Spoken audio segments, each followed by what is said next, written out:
Is the screen visible? Yes, sir.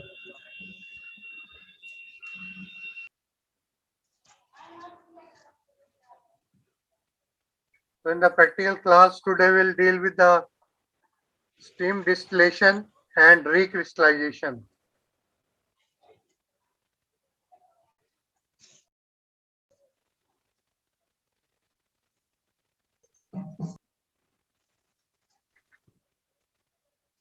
First we take up distillation. Distillation is the process of separating the components or substances from a liquid mixture by using selective boiling and condensation. So it is evaporation followed by condensation. Distillation may result in essentially complete separation of nearly pure components, or it may be a partial separation that increases the concentration of selected components in the mixture. In either case, the process exploits differences in the volatility of the mixture's components. Steam distillation. So most of the time when we heat the reaction mixture by hot plate, water bath or gas burner. But in steam distillation, heat is by steam. Steam distillation is a special type of distillation, is a separation process for temperature sensitive materials like natural aromatic compounds, so which are degraded by higher temperature. It was a popular laboratory method for purification of organic compounds but has become less common due to proliferation of vacuum distillation. Steam distillation remains important in certain industries. This process effectively enables distillation at lower temperatures, reducing the deterioration of the desired products. If the substances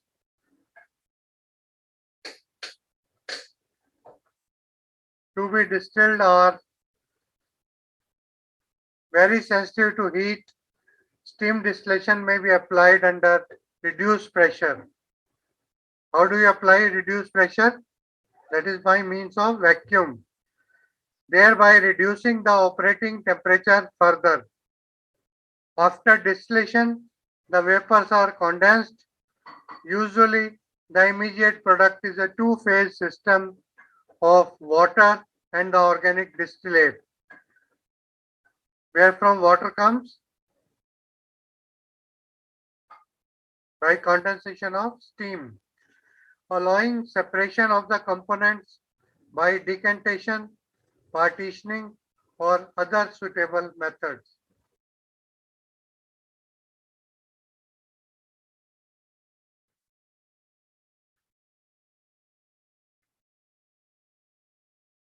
Theory or principle: when a mixture of two practically immiscible liquids is heated while being agitated to expose the surface of each liquid to the vapor phase. Each constituent independently exerts its own vapor pressure as a function of temperature, as if the other constituent were not present. Consequently, the vapor pressure of the whole system increases. Boiling begins when the sum of the vapor pressure sorry, of the two immiscible liquids just exceeds the atmospheric pressure. In this way, many organic compounds insoluble in water can be purified at a temperature well below the point at which decomposition occurs. For example, boiling point of bromobenzene is 156 degrees centigrade and the boiling point of water is 100 degrees centigrade. but a mixture of the two boils at 95 degrees centigrade. So it is less than 156 and even less than 100 degrees centigrade. Thus, bromobenzene can be easily distilled at a temperature 61 degrees centigrade below its normal boiling point. This is the apparatus. Here we have steam generator made up of copper. Here water is filled and this is the safety tube so that if water comes above it, it will come through the safety tube. It is steam generator. From here, the steam enters this flask where we have the compound to be distilled. And this is also heated. And this mixture of steam and this compound, they enter this condenser. In condenser, there is a water inlet below and water outlet above. Water inlet is for the vapor which is at lower temperature and water outlet is for the vapor which is at higher temperature. And here we get water plus the compound. This is the distilled liquid. Uses or applications. It is employed in the manufacture of essential oils or used in perfumes. For example, in this method, steam is passed through plant material containing desired oils. Eucalyptus oil and orange oil are obtained by this method in the industrial scale. Steam distillation is also used to separate intermediate or final products during synthesis of complex organic compounds. It is also widely used in the petroleum refineries and petrochemical plants.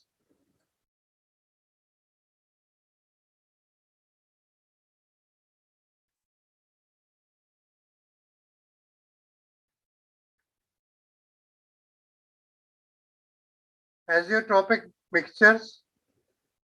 An azeotrope is a mixture of two or more liquids in such a ratio that its composition cannot be changed by simple distillation.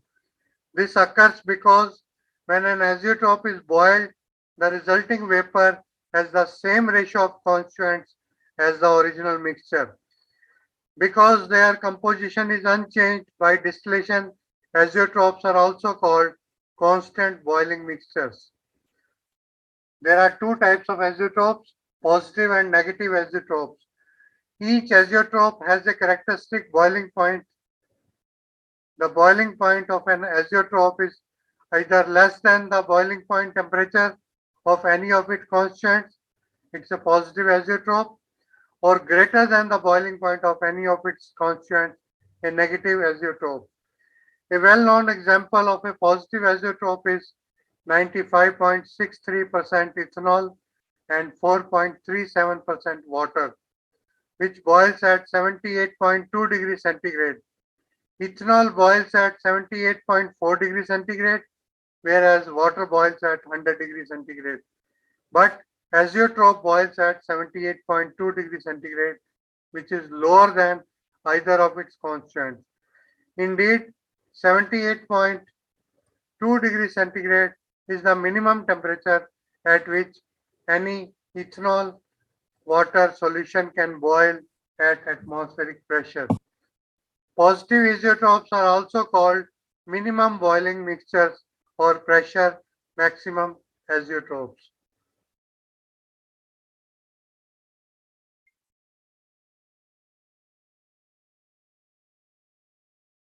In general, negative azeotrope boils at a higher temperature than any other ratio of its constituents. Negative azeotropes are also called maximum boiling mixtures or pressure minimum azeotropes. An example of a negative azeotrope is hydrochloric acid at a concentration of 20.2% and 79.8% water. HCl boils at minus 84 degrees centigrade and water at 100 degrees centigrade. HCl is a liquid or gas?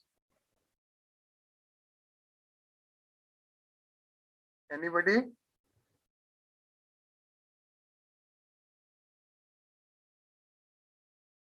Nobody is listening? Yes, HCl sir. is a liquid or gas? Gas, sir. Gas. But in the lab you get in the bottle. How come?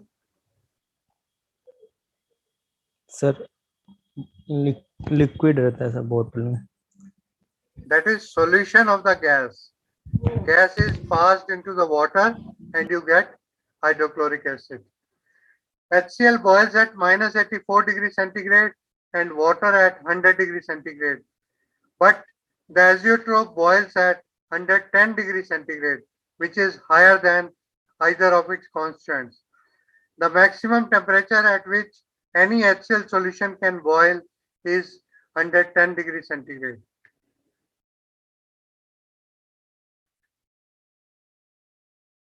Next is recrystallization. What is crystallization? That is a purification process by which the solid becomes insoluble in the solvent and it comes out as crystal. And recrystallization further to get the purest form. Recrystallization is the most convenient method for purifying organic compounds that are solid at room temperature. Compounds obtained from natural sources or from reaction mixtures almost always contain impurities. The impurities may include some combination of insoluble, soluble, and colored impurities. To obtain a pure compound, these impurities must be removed. Each type of impurity is removed in a separate step in the recrystallization procedure. To understand the recrystallization process, solubility behavior must first be considered. It is often stated that like dissolves like. More correctly, it can be stated that compounds having similar structural features will be soluble in one another. Some obvious structural features that may affect solubility include polarity and the ability to hydrogen bond. For example, a compound having just a few carbons and an alcohol functional group would be expected to be soluble in solvents that have a few carbons and an alcohol functional group, or in some other polar solvent, and to be less soluble in non-polar solvents. For known compounds, it is useful to consider the structure of the compound when choosing a recrystallization solvent. So it's very important how to choose the solvent for recrystallization. An educated guess can save some time. Usually, however, the structure of a compound may not be known, so the solvent must be chosen by carrying out solubility tests. The first part of this experiment involves carrying out solubility tests on known compounds. Later on, such solubility tests will be used to find a suitable recrystallization solvent for an unknown compound. A compound usually exhibits one of three general solubility behaviors. What are these behaviors? Number one, the compound has a high solubility in both hot and cold solvent. This is shown by green lines. Second, the compound has a low solubility in both hot and cold solvent. It's shown by purple lines. And in between, the compound has a high solubility in hot solvent and a low solubility in cold solvent, shown by red lines. Here it is shown good, high soluble at high temperature, low solubility at low temperature. This is shown by red line. Green line, bad. Too soluble at all temperatures, very soluble. And this is purple line, bad. Too insoluble at all temperatures. Here it is increasing temperature versus increasing solubility. Solvents which exhibit the first two behaviors are not useful for recrystallizing a compound. A solvent showing the third behavior, that is high solubility at high temperature and sparingly soluble at room temperature, and low solubility or insoluble at reduced temperature, is one that is suitable for use as a recrystallization solvent. Recrystallization summary. For our recrystallizations, you may assume that only soluble impurities are present. The 6 steps used here to recrystallize a compound are: number 1, carry out solubility tests to determine a suitable solvent. Number 2, dissolve the solute in a minimum of near or at boiling solvent. Third, allow the solution to cool slowly and undisturbed to room temperature. Then possibly to ice temperature. Fourth is collect the crystals by filtration. Fifth is rinse the crystals with a minimum amount of ice cold solvent. And sixth is allow the crystals to dry. So we have to make the solid insoluble in the solvent by mainly either increasing the solvent or by decreasing the temperature. Now we have a video clip.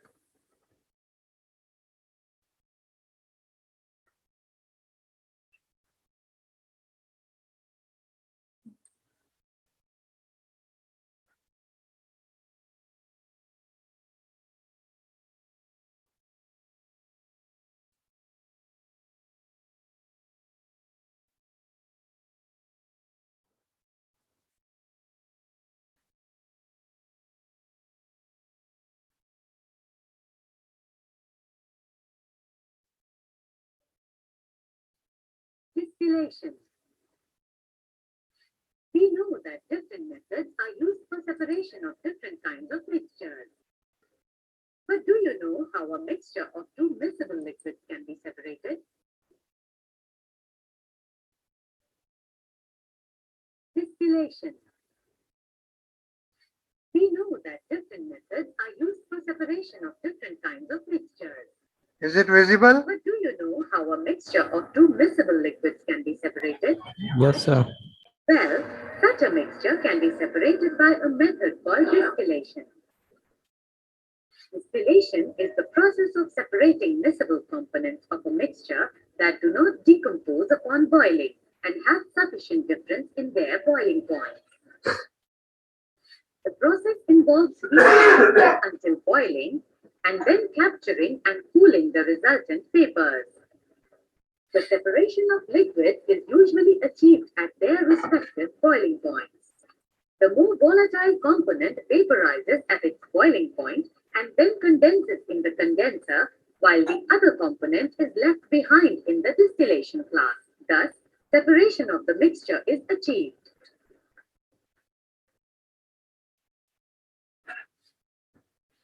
Can you separate a mixture of acetone and water? Yes, it can be achieved by distillation.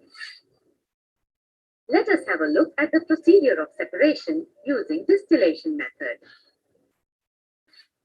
Firstly, take the mixture in a distillation flask fitted with a thermometer. Observe carefully how the apparatus is arranged. Then, heat the mixture slowly, keeping a close watch at the thermometer. See the acetone vaporizing and then condensing in the condenser. This acetone can now be collected from the condenser outlet. On the other hand, the water is left behind in the distillation flask. Do you know there are several important applications of distillation? Let us discuss a few important ones. Distillation is employed in food processing to produce distilled beverages. Large-scale industrial distillation is widely used in petroleum refineries, petrochemicals, and natural gas processing plants.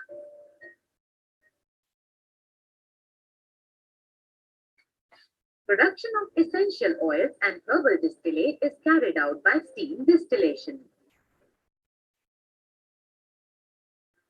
In addition to these applications, distillation is also used to separate the mixture of ether and toluene, and the mixture of hexane and toluene.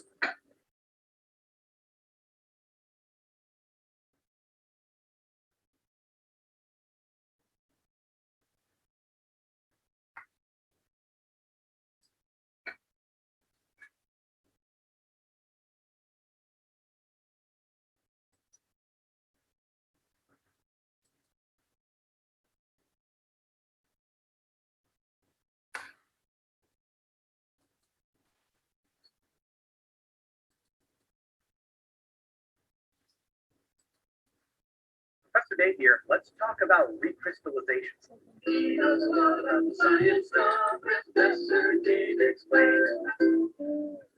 After learning a variety of separation techniques, we will need to look at just one technique for the purification of solids. Sometimes a chemical reaction will occur such that Professor Dave here. Let's talk about recrystallization. He knows a lot about the science stuff. Professor Dave explains. After learning a variety of separation techniques, we will need to look at just one technique for the purification of solids. Sometimes a chemical reaction will occur such that a solid precipitate will form, which we can then filter out of solution.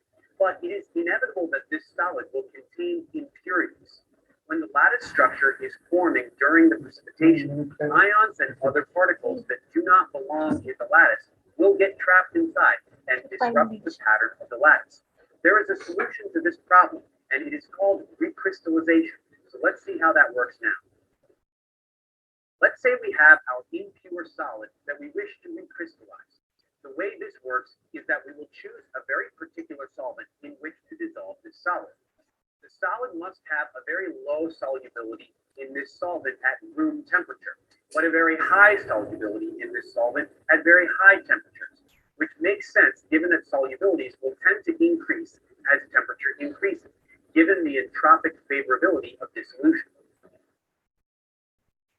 So we will choose a solvent carefully and we will heat it up to boiling or near boiling. This will then be added to the impure solid, which has been placed in a beaker. We add more solvent, heating and stirring the contents of the beaker as necessary until all of the solid is dissolved, being sure to add only as much as is necessary for dissolution to occur. At this point, the impurities which were locked in the lattice are liberated and can now float around in solution. Once dissolution is complete, we can then begin the cooling process. This will be done by first removing any heat source and allowing the beaker to come down to room temperature. Then the beaker can be placed in an ice bath, whereby the cooler surroundings will draw heat away from the contents of the beaker. Crystals should begin to form in the beaker, which will be a much purer version of the solid, with the impurities having been removed, and which now are extremely dilute in solution. If crystal formation is slow or difficult to initiate, we can use a seed crystal, whereby we add a little bit of the solid that is supposed to form, which provides a surface around which ions in solution can coordinate, and this will kickstart the crystallization process. This can also sometimes be done simply by scratching the side of the beaker with a stirring rod, as this will liberate a tiny amount of glass that can also provide seeding behavior. Once crystallization is complete, we can use some filter paper on a Buchner funnel and dump the contents of the beaker onto the filter paper.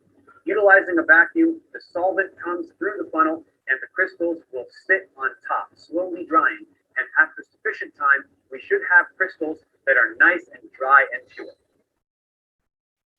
We can test their purity by performing melting point analysis and comparing the melting point range to tabulated values for pure compounds. A narrow melting point range very close to the tabulated value indicates a high degree of purity, whereas a accurate range indicates that impurities still persist. So recrystallization is quite a simple technique.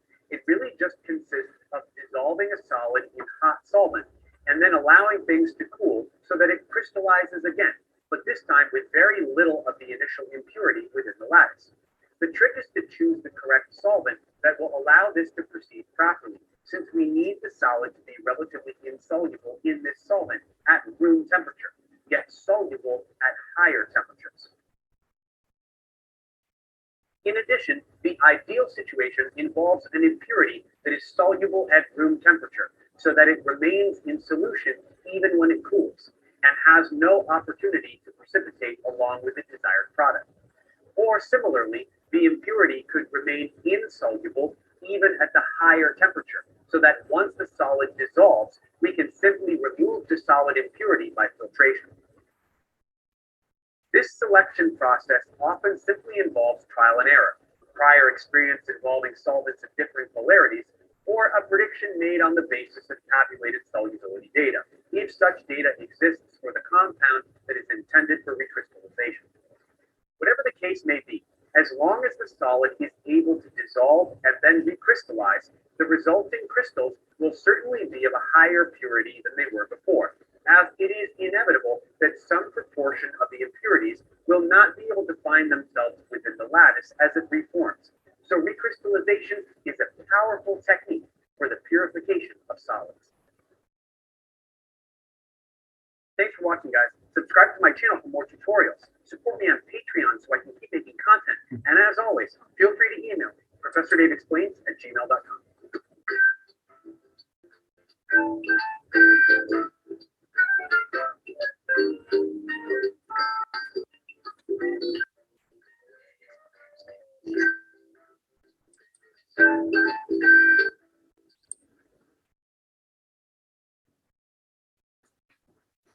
So that's all for today. Who is taking the attendance? Harshita is there?